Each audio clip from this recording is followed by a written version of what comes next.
saya pun akan balik ke Jakarta, gitu kan. Jangan jadikan sebagai sebuah masalah. Ini cobaan. Nabi SAW bahkan dilempari batu.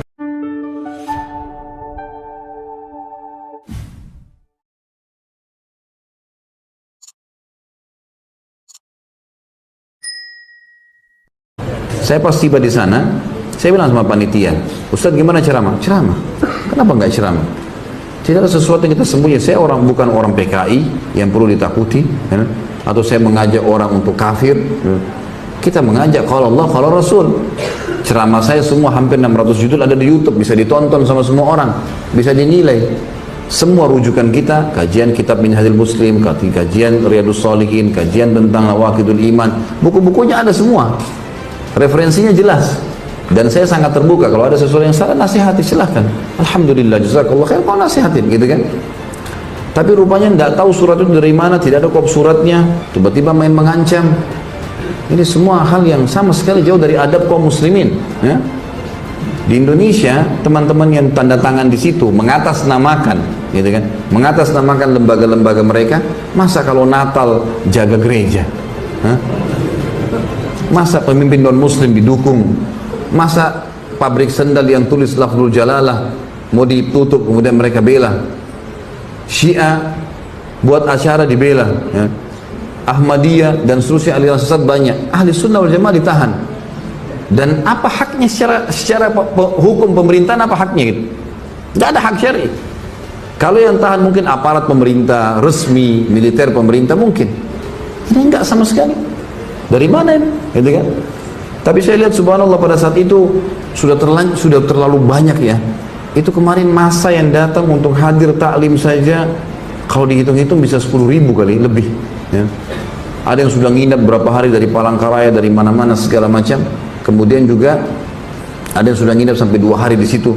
Akhirnya di tempat yang saya nginap, jazakallah khair Pak Haji yang undang itu, ngumpul semua ikhwah. Masjid tahu tidak datang, saya ditahu di sini datang semua. Akhirnya terpaksa saya buatin taklim di rumah. Tapi apa jawaban saya teman-teman sekalian? Saya bilang, ikhwani, dan itu betul juga ada akhwat, kita harus tahu satu hal. Tidak ada dalam agama itu tidak ada cobaan. Ada cobaan. Dalam dakwah ada cobaan, dalam rumah ada cobaan. Ada cobaan.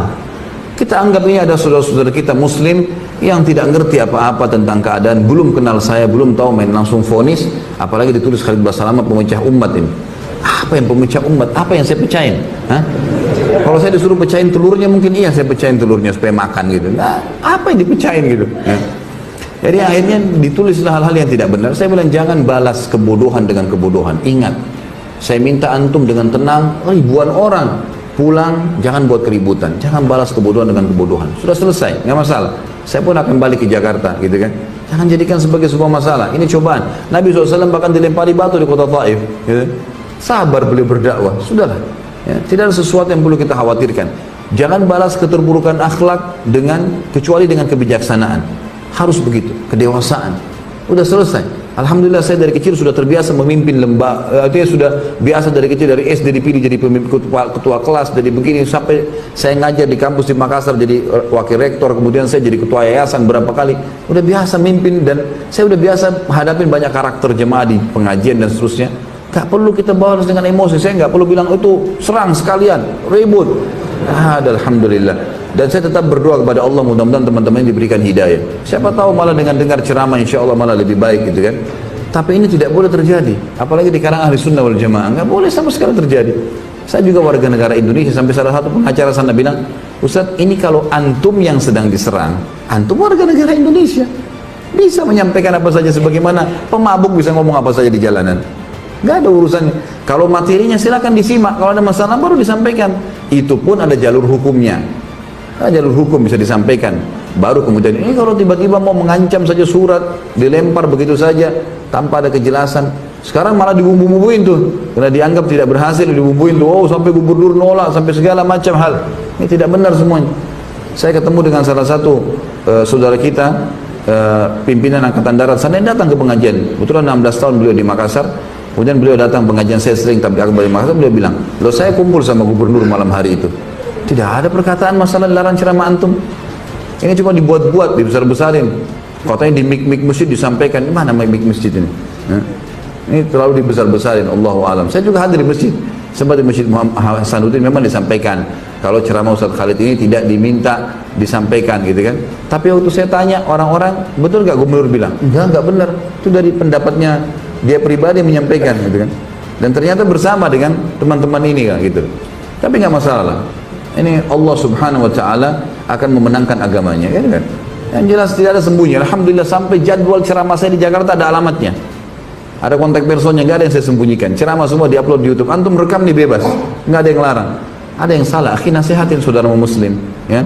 Tapi mencegal ceramah, sementara gereja yang jelas Nasrani dibendung, dilindungi. Gimana akal sehatnya nih? Kan begitu.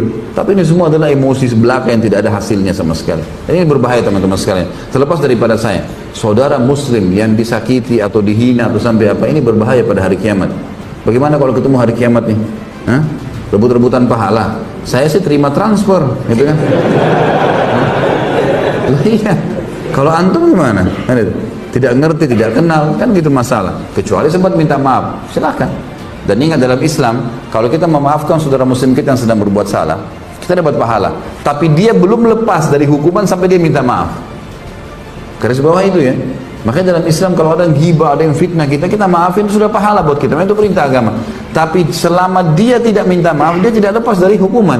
Karena hukum syar'i memerintahkan dia minta maaf dulu. Assalamualaikum warahmatullahi wabarakatuh.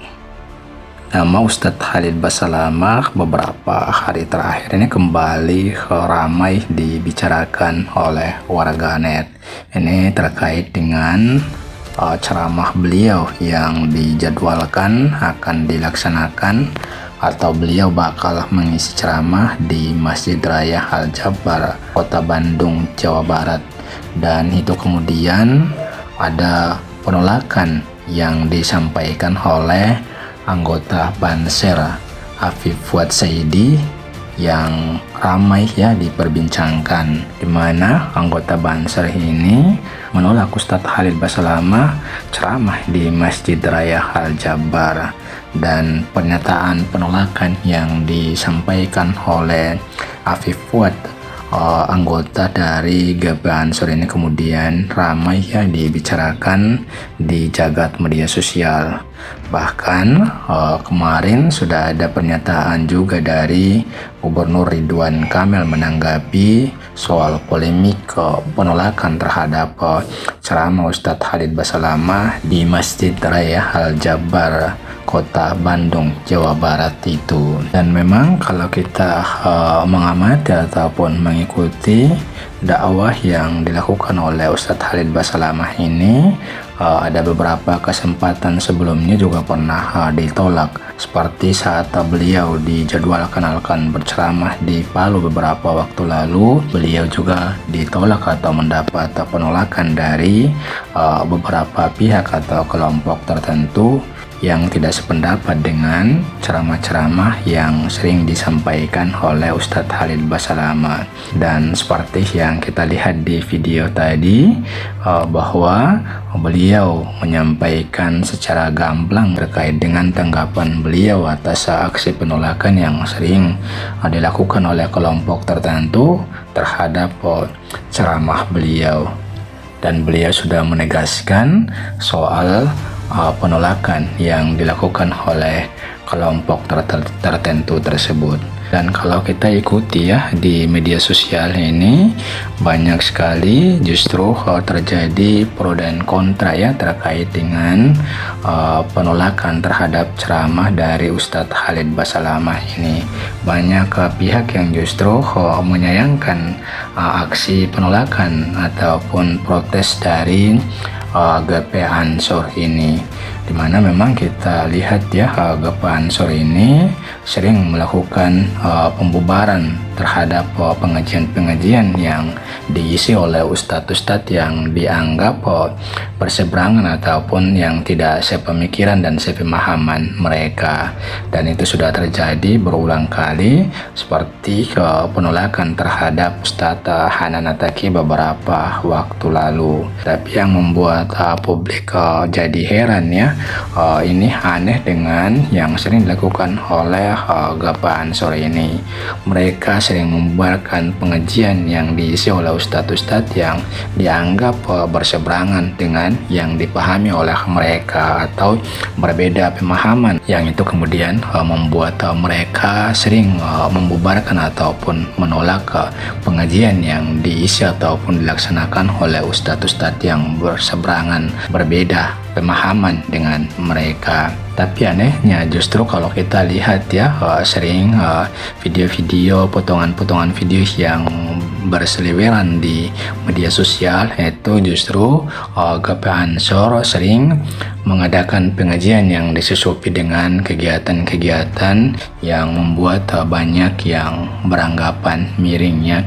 Seperti misalnya ada kegiatan pengajian yang diselipkan dengan dangdutan dan lain sebagainya. Di sisi lain juga ketika saudara seimannya atau saudara sesama muslim ini dibubarkan pengajian karena dianggap pemikirannya dituduh sebagai radikal, intoleran dan lainnya.